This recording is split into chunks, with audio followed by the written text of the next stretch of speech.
Well, hello and welcome to the She Enjoys a Natter That Matters, where I invite a wonderful woman from the She Enjoys business building community to talk about herself, her business, her journey, any offers she's got.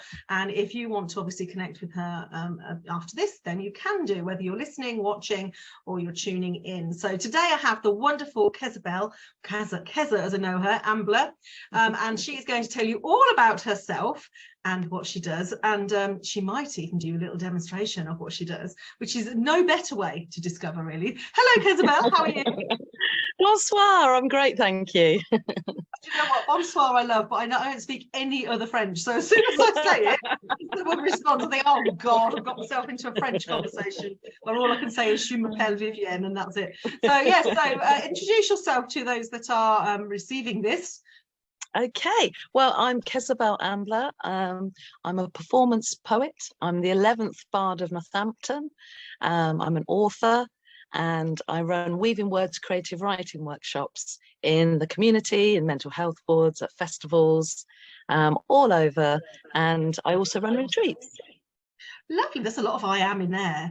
Do you know, when you look back at your very short life, because of course you're very young, but when you look at your life, I know, right? Do you ever think, oh, when I grow up, I'm going to be this, I'm going to be that? Did you?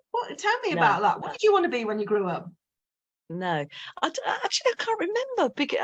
I don't remember ever thinking I will be that or I will be this, but I was brought up in one of the first independent fashion boutiques in the late 70s. So I helped serve people in the boutique on a Saturday with my mum and watched her love of people, and was around a lot of creatives and hippies, and even our childminders were usually strumming a guitar or making art. So I was around a lot of creative people. So that should have given me the hint, really.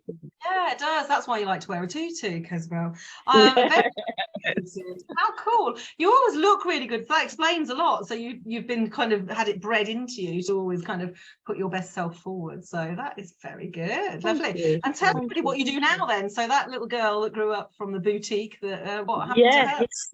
And actually, that little girl was very shy, believe it or not. I know, and I'm on stage in front of hundreds now. And yes, I was a shy little girl. And the story begins when I wrote a poem when I was 12 and a half. And the teacher put A+, and you think, yes, A+. But then she crossed it out and put underneath, is this all your own work? And didn't believe that I wrote it. No. And do you know, I didn't write another poem for over 30 years. So I always speak to people about how, and I'm passionate about this, about how powerful words are, especially the spoken word. And the words we use as our self-critic and all that, powerful, absolutely powerful. So different reasons though, yeah. Yours is about the spoken word outside and mine's all about inside, but they are one and the same, really. You know, if you're telling yourself the wrong things inside, the right things can't come out, can they? So that poor little girl that was told basically that she'd lied, that she'd done something wrong.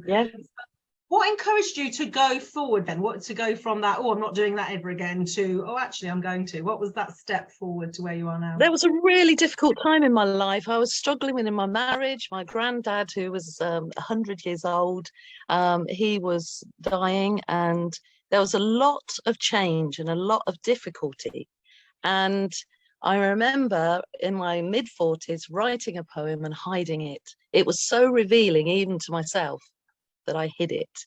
And that poem is in my latest book, Permission to Speak, because I found my voice and I'm passionate about helping others to find theirs as well. That was the beginning. I did not know you were 40 when that all began. In my 40s. You were like in your teens. So that surprised me, actually. This Natter really did matter to get to know you better. Yeah, and you've written lots of books. So tell, so obviously let's go through what you've done since then. So since that 40-year-old, what happened next? Yes, I was 47 and I was scribbling little bits and bobs, and I was the only person I was sharing these little scribblings and poems and revealings was with my friend, and one to my mum. And she said, these are great. And she did belly dancing and burlesque. And she said, we've got an event coming up and we need someone to read some poems in between the spaces so we can change. Would you do that? And I just said yes. I'd never done it before. I just said yes. And it was the little tiny playhouse theatre, very vaudeville playhouse theatre in Northampton. And I stood on that stage. It was about just under 100 people. I could only see the front row, thank God, because of the lighting. My right leg shook and I had these poems in my hand. And everybody loved them. Everyone loved them. And afterwards said, have you got a book? Wow. Which I didn't have. So for a year, I I did little open mics and really finding my place and pausing and what works and what doesn't. And a year later, did 2 paid gigs for the same people and took my first little booklet, which was called Truly Me. And that was the beginning. Yeah. Lovely. And I mean, the woman I know today who has, performed poetry at my wedding, at my summit events, at my first coffee, cake and coaching, and I've obviously got your book. I just find that hard to believe that you were ever nervous, because you never come across like that, So tell, what do you do now then? So you've got Weaving Words workshop. Let's get the picture, like the grown-up version of where you got to. So 14 years ago, I wrote that first poem. And that was the beginning. That was the beginning of allowing myself to let my mind fall onto that page and actually being truthful with myself. Because when I run my Weaving Words workshops, we do that stream of consciousness, because sometimes we might edit it like, well, I won't put that because I feel a bit of an idiot, or that being truthful with yourself in a book. Have your own little book to scribble in or to journaling or whatever you want to call it, and that is powerful. So I run the Weaving Words workshops each week. But 7 years ago, I went freelance. Now that was a huge step. So for 13 years, I was performing, watching others perform.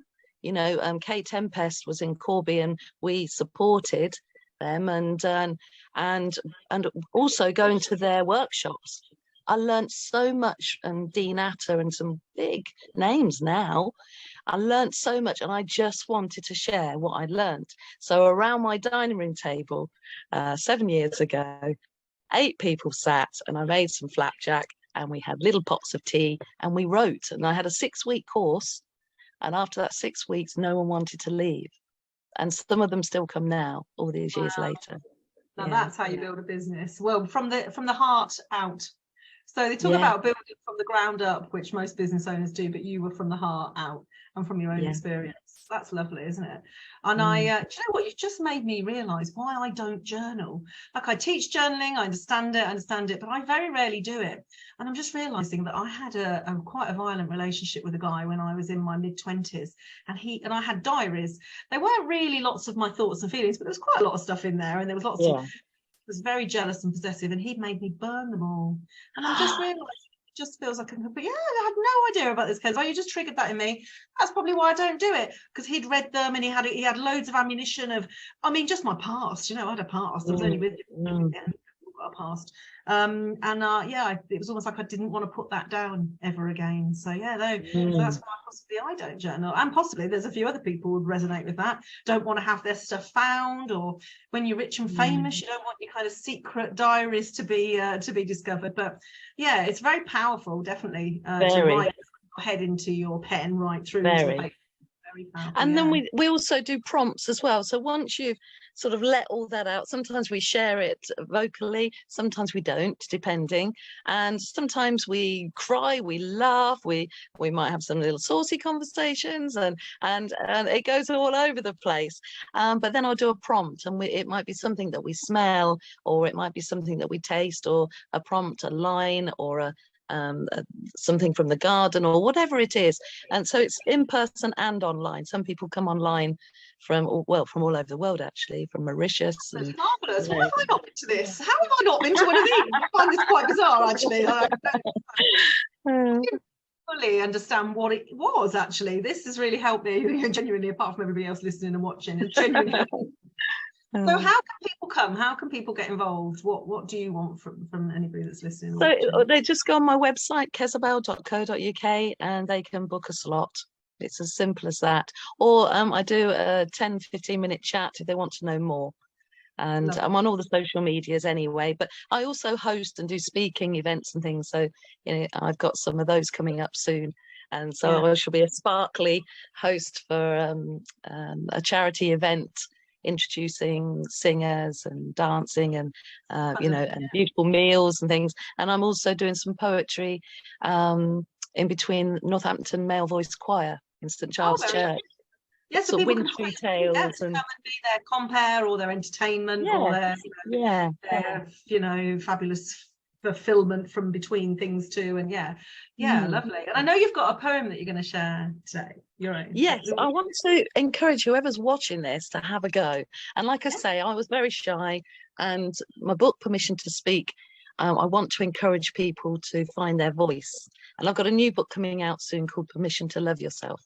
That's in 2023. So that will be the beginning. So here we go. It's called Permission to Speak.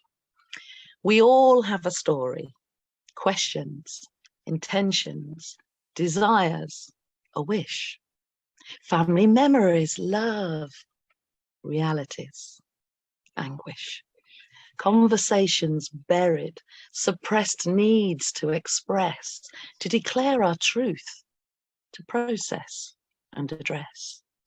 Creative expressions may start with a brushstroke, a whisper, a written word. Sing out your life dance. Now is the time to be heard. Let's voice our observations and feelings. Drown out that inner critique. Truly bless and give ourselves full permission to speak. Yay! It gives me little fine tickles whenever I hear you, always. Thank you very much for sharing that. And that's obviously in the Permission book. That's in that book, isn't it? Yeah. So get that on your website as well, I'm assuming, all the books. And there's also an audio. One of the first people, I have the audio and CD, this audio download and CD. One of the first people to have that was a blind lady. And I was dressed as a mermaid at Felixstowe Literary Festival, and we were on the beach, and there was a little hut, and there was an 8-foot octopus, and I was getting kids to scribble and write and paint, and this lady said to her husband, "What's going on here?" And she felt my crown of shells, and we looked out to sea, and I read this poem to her about the ocean, and she said, "I love that." And she was one of the first people to have my CD of Permission to Speak. Kezzabelle. You're such a world, you really are, and I don't know if anyone could ever think anything other, even if they haven't met you and they just meet you for the first time. So it is really thank you. I'm a blush. In our community and in our world and in our lives, it's very lovely, darling. So thank you for being here just for this short time. And if you want to get in touch with Kezzabelle, she's a very friendly character, as you can probably tell. You'll find her on all the social media channels and also on her website, where you can get involved with her weaving words or her book or anything, or just getting up to mischief. Yeah, she loves cake and coffee. I know that for a fact. So quite happy to get involved. So do so. Follow her words, follow her words of wisdom and her words of joy. And it's not often you can get moved by just somebody sharing words. It's very beautiful. So thank you very much for being here, my darling. Thank you for having me. Thank you.